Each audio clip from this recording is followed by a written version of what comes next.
नमस्कार, आप देख रहे हैं हमारी खास पेशकश मोदी की ईदी और कांग्रेस का इफ्तार और सियासत अपार। स्वदेश न्यूज में आपका स्वागत है और मैं हूं राजेश सोनी। साथियों, आज हम इस विषय पर चर्चा करने वाले हैं और अब हम आपको बतलाते हैं कि आखिर ये विषय क्या है। तो देखिए, राजनेता और राजनीति के बिंदु कभी केंद्रित नहीं होते और राजनीति और सियासत कभी किसी भी मुद्दे पर भी शुरू हो जाती है।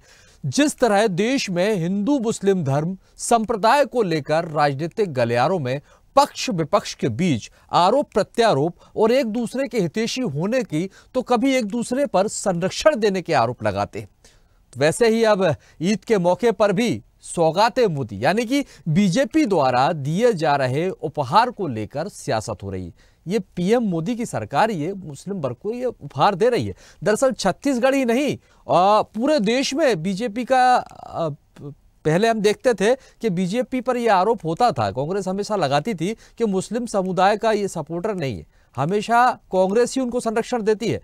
कई दफा ईद के अवसर पर कांग्रेस द्वारा आयोजित रोजा इफ्तार पार्टी को लेकर भी सूबे की सियासत गरमाती रही जब बीजेपी हमलावर रहती थी। लेकिन अब भारतीय जनता पार्टी द्वारा ही सौगाते मोदी यानी कि मुस्लिम समुदाय को ईद के पहले उपहार वितरण किया गया है, जिसमें कपड़े मिठाइयां बांटी गई हैं। अब इसे लेकर कांग्रेस कई सवाल खड़े कर रही है, क्योंकि कांग्रेस का मानना है कि चुनावी माहौल में बीजेपी तरह तरह के हथकंडे अपनाती है और उसी में से ये एक हथकंडा है। तो वहीं अब बीजेपी ने जिस तरह से ईद के अवसर पर यानी कि उपहार दिए, उसे लेकर अल्पसंख्यक मोर्चा के राष्ट्रीय अध्यक्ष जमाल सिद्दीकी ने कहा कि यह हमारा सौभाग्य है, हमें भारत भूमि में जन्म लेने का मौका मिला है। यहाँ सभी धर्मों का आदर सम्मान एक समान रूप से किया जाता है और इस पर्व पर बड़ों द्वारा छोटों को ईदी देने का रिवाज रहा है। इसलिए प्रधानमंत्री मोदी ने इस ईद पर सौगाते मोदी माध्यम से सभी प्रदेश के अल्पसंख्यक लोगों को ईदी देने का काम किया है। और वहीं दूसरी तरफ आपको बता दें कि जिस तरह से आरोप प्रत्यारोप की ये सियासत देखने को मिल रही है और इसी पर आज हम चर्चा करेंगे। खास मेहमान भी हमारे साथ जुड़ेंगे, लेकिन उससे पहले हम आपको ये सुनवाते हैं कि जिस तरह से अब ये सौगाते मोदी पर जो सियासत देखने को मिल रही है, किस तरह की ये सियासत है और क्या कुछ प्रतिक्रियाएं आरोप प्रत्यारोप की जो निकलकर सामने आ रही हैं, वो आपको सुनवाते हैं, फिर हम चर्चा को आगे बढ़ाएंगे। हम उनके खुशियों में शामिल होंगे। हम और क्या अच्छा काम कर सकते हैं, सरकार से और क्या उम्मीदें हैं, इसके विषय में चर्चा करेंगे। हम जो मोदी जी ने सबका साथ का नारा दिया है, उस सबके साथ को साकार करने का एक प्रयास करेंगे। और जैसा कि हमने कहा, भारतीय संस्कृति है कि हम कुछ ना कुछ लेकर जाते हैं, तो हमने एक किट बनाया और उस किट को नाम दिया सौगाते मोदी किट। मोदी जी हमारे प्रमुख हैं। देखिए, सौगात सरकार का देने का काम है और सरकार को हर वर्ग हर तबके का ख्याल रखने का वो है, क्योंकि सरकार सबकी होती है, किसी एक विशेष वर्ग की नहीं होती। तो जो सौगात मिली उसका स्वागत जो है वो करना चाहिए, लेकिन इसके पीछे जो सियासत है वो सियासत नहीं होना चाहिए। कि उन लोगों को दिया गया है जो आपसे जुड़े नहीं हैं, महिलाओं तक पहुंचाया गया है। महिलाओं को परिवार से निकालकर एक प्रलोभन दिया गया है। ये ईदी नहीं है। ईदी हम जब मानते हैं जब हमको कंधे से कंधा मिलाकर एक भाईचारे के हिसाब से चले। भारत विभिन्न धर्मों का देश है और आज से नहीं, हजारों साल पहले से सनातन धर्म और मुस्लिम धर्म के लोग हैं, लेकिन ऐसा एहसास नहीं होता था कि ये हिंदू है, मुसलमान है, ये सिख ईसाई है। हाँ बिल्कुल, बहुत बहुत बधाई। आज रमज़ान का आखिरी दिन है और इस आखिरी दिन के लिए बहुत बहुत बधाई और शुभकामनाओं के साथ ही अगर मोदी जी देश के प्रधानमंत्री हैं, अगर मोदी जी दिल से अगर इस रमज़ान पे उस कम्युनिटी के लोगों के लिए अगर किट भेज रहे हैं तो उनको बधाई। परिस्थितियां भारतीय जनता पार्टी पैदा करती है, हो सके रमज़ान के इस अंतिम दिनों के बाद देश में और प्रदेशों में ऐसा हालात पैदा न हो। हम उनके खुशियों में तो देखिए किस तरह से ये आपने सुना, सियासत जो है वो देखने को मिल रही है, जुबानी जंग है। और एक तरफ बीजेपी की मोदी सरकार जहां अल्पसंख्यकों को सौगाते मोदी के माध्यम से अपनी ईदी दे रही है एक किट में, और दूसरी तरफ कांग्रेस इस पर सवाल भी खड़े कर रही है। मेहमान हमारे साथ जुड़ गए हैं, मेहमानों का परिचय करवाते हुए हम चर्चा को आगे बढ़ाते हैं। हमारे साथ तौकीर रजा यहाँ पर बीजेपी प्रवक्ता जुड़े हैं, और तौकीर जी आपका बहुत बहुत स्वागत है। और साथ ही हमारे साथ जो कांग्रेस प्रवक्ता जुड़े हैं उनका भी परिचय आपसे करवा देते हैं। हमारे साथ कांग्रेस से जुड़े हुए हैं अनिल सिंह चौहान, कांग्रेस प्रवक्ता अनिल सिंह चौहान भी हमारे साथ है। आप दोनों ही मेहमानों का स्वागत करते हैं। पहले मैं यहाँ पर तौकीर रजा जी आपके पास आना चाहूंगा। तौकीर जी आवाज पहुंच रही है आप तक? जी तौकीर जी, मेरा सवाल ये है कि देखिए हमेशा से भाजपा पर यह आरोप लगता रहा है कि वो मुस्लिम विरोधी हैं, और जिस तरह से विपक्ष ये कहता रहा है, लेकिन इस बार ईद के मौके पर सौगाते मोदी ये जो किट दी जा रही है, इसके पीछे भाजपा की मंशा पर सवाल खड़े हो रहे हैं, आपकी सरकार पर। क्या अब आपसे समझना चाहेंगे ये एक मुस्लिम समुदाय में क्या उनका, जिस तरह से देखा जाए, ये विश्वसनीयता जीतने के लिए, या फिर एक सामाजिक समरसता बढ़ाने का एक प्रयास के तौर पर इसको देखा जाए? आपके सभी दर्शकों को, आप सभी को मेरा नमस्कार। देखिए ऐसा है कि मैं एक शेर से शुरुआत करना चाहूंगा कि उसने मेरे छोटेपन की इस तरह इज्जत रखी, उसने मेरे छोटेपन की इस तरह इज्जत रखी, लोगों ने दीवारें उठाई और उस मोदी जी ने उस पर छत रखी। आज मोदी जी अगर छत रखने का काम, एक पुल जोड़ने का काम हमारे अल्पसंख्यक समुदाय के साथ कर रहे हैं, ये इसका स्वागत होना चाहिए। लोगों के बीच में खाई पैदा करने का काम, भय पैदा करने का काम खासतौर मुस्लिम समुदाय के बीच में कांग्रेस ने शुरू से किया है, और भाजपा को हमेशा उसका दुश्मन बनाने की कोशिश करते हुए हिंदू मुस्लिम के बीच में खाई पैदा करने की जो कोशिश थी, उसको ये जोड़ने का एक पहल है। और इसके पहले हमने एक पहल और भी कही थी, मोदी मित्र योजना के तहत। तो इसके अगर ना दूरी है ना खाई है, मोदी हमारे भाई हैं, तो ये उपलब्धि हम करने जा रहे हैं। तो इनको पेट में दर्द क्यों हो रहा है भाई साहब?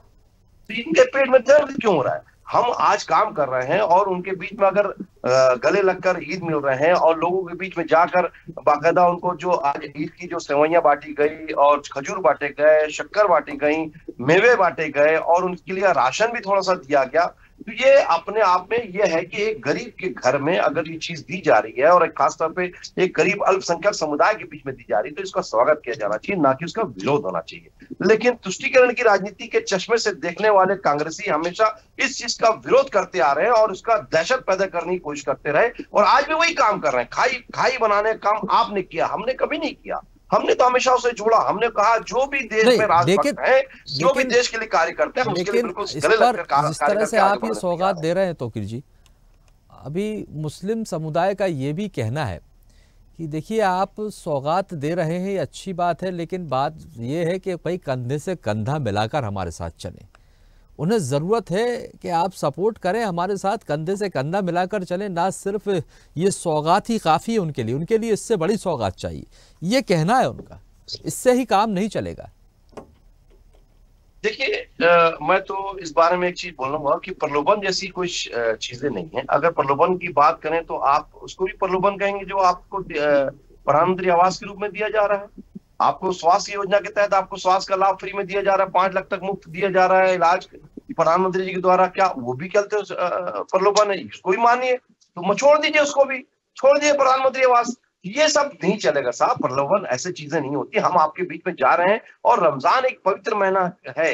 रमजान एक पवित्र महीना कहलाता है। रमजान के बीच में अगर कोई पानी भी पिलाता है रमजान के रोजों के बाद इफ्तार के समय में, तो उसको पुण्य किया जाता है, ऐसा कहलाता है।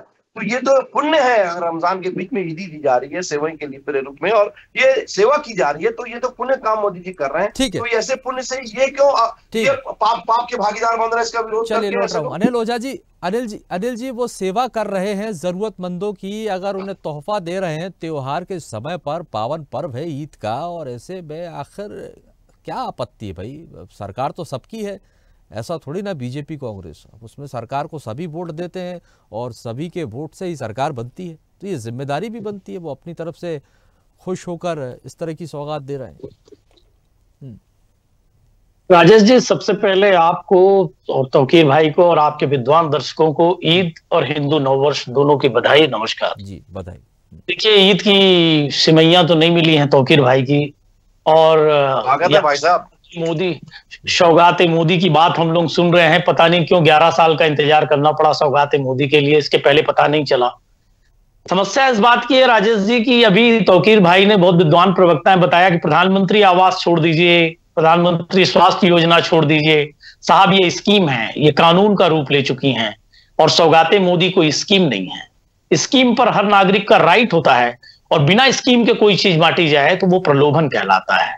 क्योंकि बिना स्कीम के सिर्फ चुनाव के समय बांटा जा रहा है, क्योंकि बिहार में चुनाव आया तो बिहार दिवस याद आ गया, सौगाते मोदी याद आ गया, क्योंकि बैसाखियों पे आ गए हैं आप। नीतीश कुमार जी उधर आंखें दिखा रहे हैं। साहब, आपके चक्कर में प्रधानमंत्री जी आप तो कह देते हैं कि हम आतंकियों की पहचान कपड़ों से कर लेते हैं, इससे मुसलमान समाज आहत हो गया है। आप देश के प्रधानमंत्री हैं, आप इतनी हल्की बात क्यों कहते हैं? आपके चक्कर में मैं टाई अप किया हूं, बिहार में निपट जाऊंगा।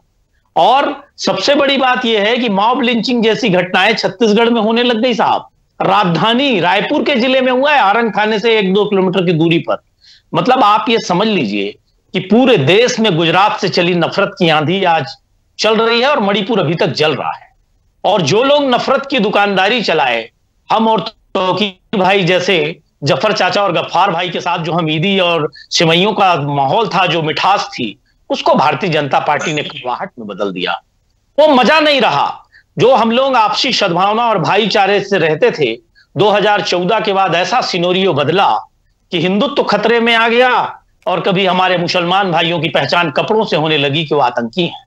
अरे साहब, जो इस घर का सदस्य है उसको आप बेईमान मत कहिए, उसको आतंकी मत कहिए, उसका सम्मान करिए, वही सबसे बड़ी ईदी है। एक सच्चा मुसलमान सिर्फ सम्मान का भूखा है, सद्भावना और प्रेम का भूखा है, और एक सच्चा हिंदू भी वही चाहता है, वो सद्भावना और प्रेम चाहता है। ये अंग्रेजों की तरह लड़ाई करा के आप कश्मीर में कहते हैं आप साहब चुनाव है, हम ईद और बकरीद पर 1-1 सिलेंडर दे देंगे, और जब आप बाकी स्टेट उत्तर प्रदेश और बाकी जगह पहुंचते हैं तो आप कहने लगते हैं कि साहब कपड़ों से पहचान होती है, ये मुद्रा क्या है, ये भैंस क्या है, ये मंगलसूत्र क्या है। हमको प्रधानमंत्री की शैली पर आपत्ति है। इसलिए आपत्ति है कि 47 से आज तक किसी भी प्रधानमंत्री ने इतनी अपनी डिग्निटी को नहीं गिराया। कहीं भी ऐसा लगता नहीं। हम सुनना चाहते हैं देश के प्रधानमंत्री को, और सुनने को मिलता है भारतीय जनता पार्टी का एक नेता।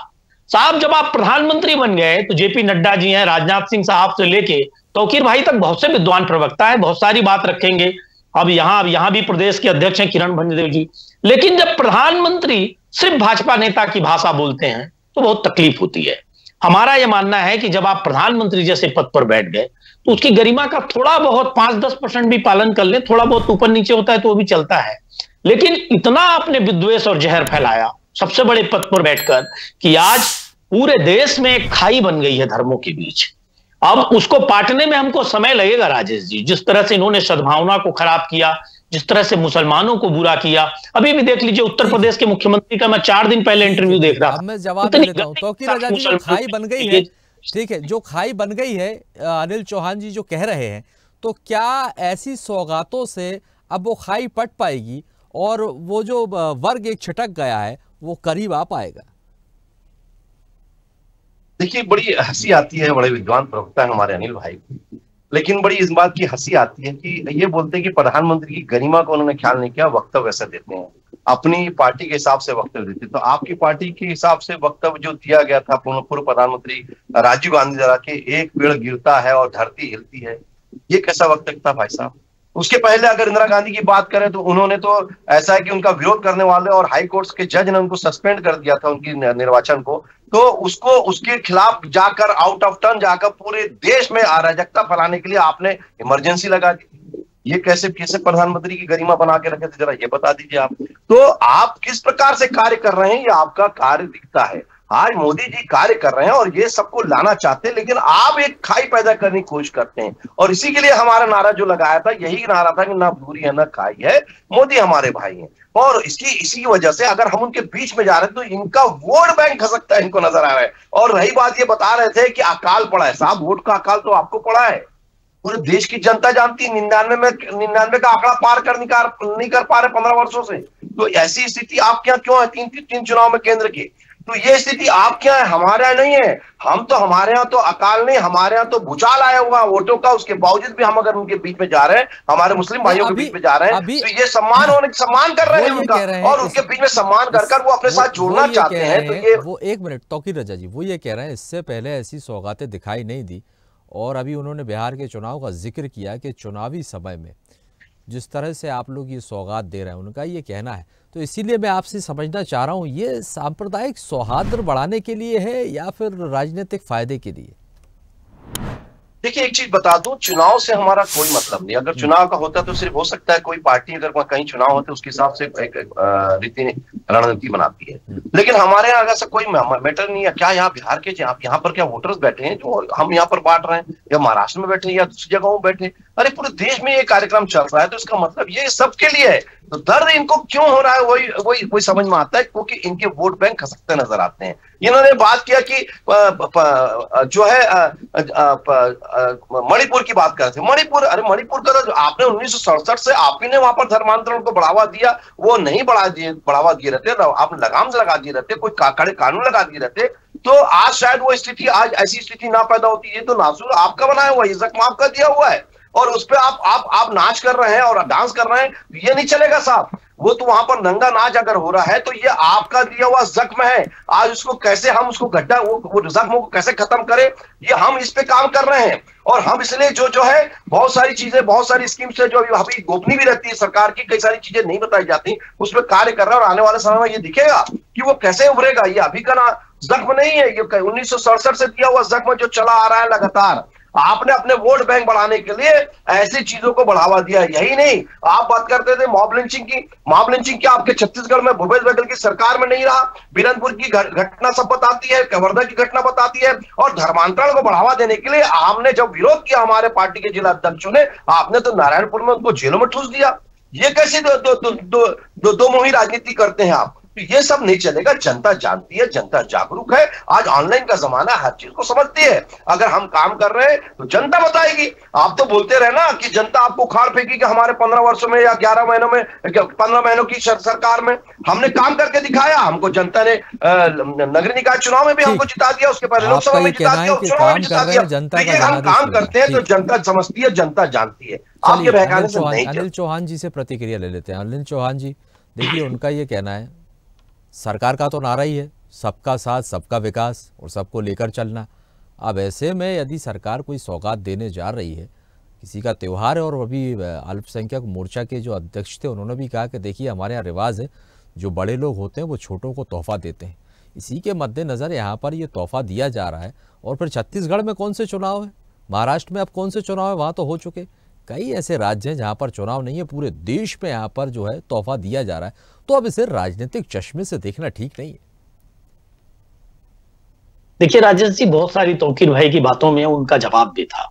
उन्होंने 1965 से शुरू किया कि मणिपुर अभी तक इसलिए जल रहा है कि 65 में गलती थी और नेहरू जी गलती कर गए, महात्मा गांधी गलती कर गए। साहब, जो 11 वर्षों से सरकार में हो ये बताए, और मणिपुर में भी इनकी सरकार है, वो ये बता दे कि साहब 65 में एक गलती हुई थी जिसके कारण हम अभी तक भुगत रहे हैं। और बड़ा दावा देखिए राजेश जी कि 14 में प्रधानमंत्री जी ने कहा था एक मौका दीजिए, 5 वर्षों में हिंदुस्तान में कहीं आग लग गई तो मोदी को कॉलर पकड़ के कुर्सी से हटा दीजिएगा। साहब, तीसरी पंचवर्षीय है ये, और मणिपुर जल ही रहा है। अब दूसरी बात देखिए, नारायणपुर हो या कमरधा हो, सिर्फ धार्मिक विद्वेष फैलाकर 2.5% अल्पसंख्यक है, इनको पता है। 97.5% को कैसे हम मैसेज दें कि हम ही भर आपके शुभचिंतक हैं और वोट ले लें। ये करने के लिए इन्होंने हर जगह धार्मिक उन्माद फैलाया। इसके पहले छत्तीसगढ़ शांत था। भूपेश बघेल जी की सरकार और अभी की सरकार जो ये भाजपा की बनी है, 1% से भी कम अंतर है वोटों का। ईडी, आईटी, सीबीआई, धार्मिक उन्माद, कितनी सारी चीजें आई। देखिए, दूसरी बात, मैं एक शेर बोला था यहाँ, तौकीर भाई ने शुरू किया था, तो एक शेर से जवाब दूंगा। कुछ गलतियां हुई होंगी, इंदिरा जी और राजू जी की एक गलती इन्होंने गिनाई, लेकिन उस समय हमारे बाप दादाओं ने, तौकीर भाई के बाप दादाओं ने उनकी गलतियों के लिए सजा भी दिया और उसके बाद इनाम भी दिया, सरकारें फिर बन गई। पर मैं एक शेर जरूर कहूंगा कि चमन को सींचने में कुछ पत्तियां झड़ गई होंगी, यही इल्जाम है हम पर चमन से बेवफाई का, और जिन्होंने रौंद डाला मासूम कलियों को पैरों तले, वो दावा कर रहे हैं चमन की रहनुमाई का। ये पैरों तले रौंदने वाले लोग हैं कलियों को। और ये आज बता रहे हैं कि हिंदू क्या मुसलमान क्या। 11 साल कहां थी सौगाते मोदी? कहां ये रमजान का जब पवित्र महीना आता था तो भी जहर उगलते थे मोदी जी, और पूरी इनकी टीम उगलती थी। मैं सिर्फ इतना कहना चाहता हूं राजेश जी, हिंदू मुसलमान सिख ईसाई की बात नहीं है, बात इंसानियत की है। पूरा देश जानता है कि भारतीय जनता पार्टी जैसे अंग्रेजों ने डिवाइड एंड रूल की पॉलिसी अपनाई, सेम एज इट इज उसी पॉलिसी में चले। इन्होंने लड़वाया, उनके भी शुभचिंतक बने, ये मुस्लिम लीग के साथ सरकार भी बनाए आजादी के पहले, अंतरिम सरकार 3-3 राज्यों में। अभी भी ये वही करते हैं वोट की राजनीति के लिए। जब इनको पता होता है कि बिहार या कश्मीर जैसे राज्यों में चुनाव है, यहां थोड़ा मुस्लिम ज्यादा है, तो फिर ये क्या करते हैं, इस तरह की डिप्लोमेसी लेकर आ जाते हैं, प्रलोभन लेकर आ जाते हैं। और जब इनको पता चलता है कि 2-2.5% हैं, तो वहां दंगे फसाद की स्थिति पैदा कर देते हैं। चलिए कोई मामले किसी सरकार में ये एक राजनीति और एक रणनीति से जोड़कर आपकी इस सौगात को देखा जा रहा है। जल्दी से तौकीर रजा जी अपनी प्रतिक्रिया। देखिए, अभी इन्होंने जो शेर पढ़ा अपने मनमोहन सिंह जी का शेर था, उनकी किताब में लिखा हुआ, वही शेर उन्होंने पढ़ा है, बहुत अच्छा। लेकिन उसके दर्द को उन्होंने नहीं समझा कि जिस दर्द के लिए उन्होंने लिखा था उस दर्द पे जाके देखिए कि आप लोगों ने क्या किया। और बात करते कि हमारे बाप दादाओं के समय, अरे भाई साहब, आप ही ने शुरू किया, कि कोई प्रधानमंत्री ने नहीं किया ऐसा। इतिहास को खराब करने का श्रेय अगर किसी को जाता है तो आप ही की सरकारों में जाता है, आप ही ने फाउंडेशन ऐसा रखा। आज हम नक्सलवाद को खत्म करने जा रहे हैं, क्योंकि जड़ तो आपने पैदा करी थी, आपने पाला पोसा था। तौकीर रजा, जिस तरह से अभी अनिल जी भी ये कह रहे हैं कि अब वो आपकी एक रणनीति के तौर पर जोड़ रहे हैं, वो सोच रहे हैं ये बीजेपी की एक रणनीति है, चुनाव है। लेकिन मैं फिर भी आपसे ये समझना चाहूंगा मोटे तौर पर, क्या इस सौगात से आपकी छवि पर क्या फर्क पड़ेगा? क्या छवि सकारात्मक बनेगी, जो छवि अभी तक भाजपा की रही है? हाँ बिल्कुल। देखिए, ऐसा है कि छवि जो भारतीय जनता पार्टी की साफ सुथरी रही है। लोगों ने उसमें, मैंने वही कहा कि हमारी विरोधी पार्टियों ने हमेशा हमें उसको दूर रखने की कोशिश की, हमने तो हमेशा पास लाने की कोशिश की। और ये अच्छी पहल है कि अगर उनको और करीब लाया जा रहा है, क्योंकि देखिए हमारे यहाँ अल्पसंख्यक मोर्चा पूरे देश में जो है, प्रदेश और देश में बहुत बड़े लेवल में बढ़ चुका है, और लोग हमारे यहाँ खुद से जुड़ना चाहते हैं। और अगर हम भी उनके बीच में जा रहे हैं तो इसमें कोई बुराई नहीं होना चाहिए, इसका स्वागत होना चाहिए। और अगर हम जाते हैं तो, लेकिन विरोध में उनके बीच में जो खाई और डर पैदा करने की कोशिश कर रही है, जो जिस कारण की खाई हुई है, निश्चित तौर पर होना चाहिए, स्वागत होना चाहिए। और अगर हमारी पार्टी जो खाई पैदा करने तो आप इसका स्वागत करना चाहिए। जो खाई पैदा करने के आरोप आप पर लगे हैं, और उसी तरह से भाजपा खुद ये कह रही है कि देखिए हम तो खुद वो खाई को पाटना चाहते हैं, और ये हमारी कोशिश है कि किस तरह से उस समुदाय को एक बार फिर करीब लाए। क्योंकि बीजेपी ये कहती है सबका साथ सबका विकास, और वो ऐसे ही हो सकता है। लेकिन दूसरी तरफ विपक्ष के भी अपने तर्क है। आप दोनों ही मेहमानों का बहुत बहुत शुक्रिया हमारे साथ इस चर्चा में शामिल होने के लिए। तो देखिए, आपको बता दें माफ़ कीजिए, ईद के पावन पर्व पर जिस तरह से मोदी सरकार अल्पसंख्यक समुदाय को, मुस्लिम समुदाय को जो सौगात दे रही है, सौगाते मोदी किट जिसका नाम रखा है, उसको लेकर जिस तरह की सियासत देखने को मिली, आपने खुद सुना। दो पक्ष हमारे साथ जुड़े हुए थे और दोनों के अपने अपने ही तर्क थे। एक तरफ भाजपा इसको लेकर ये कह रही है कि देखिए हम इस तरह की सौगातों के जरिए जो खाई है उसे पाटने की कोशिश कर रहे हैं। दूसरी तरफ विपक्ष इसे बीजेपी की चुनावी रणनीति के तौर पर बता रहा है। अब देखना दिलचस्प होगा वाकई यदि भाजपा ने इस तरह की सौगात दी है तो इसका क्या कुछ संदेश जाता है, क्या ये संदेश सकारात्मक पहुंचेगा, देखना बहुत दिलचस्प होगा। फिलहाल के लिए स्वदेश न्यूज में इतना ही, और आगे की खबरों के लिए आप देखते रहिए स्वदेश न्यूज, क्योंकि देश सबसे पहले देश। लेटेस्ट खबरों के लिए लाइक, फॉलो और यूट्यूब पर सब्सक्राइब करें, बेल आइकन दबाएं, साथ ही विजिट करें swedishlive.com पर।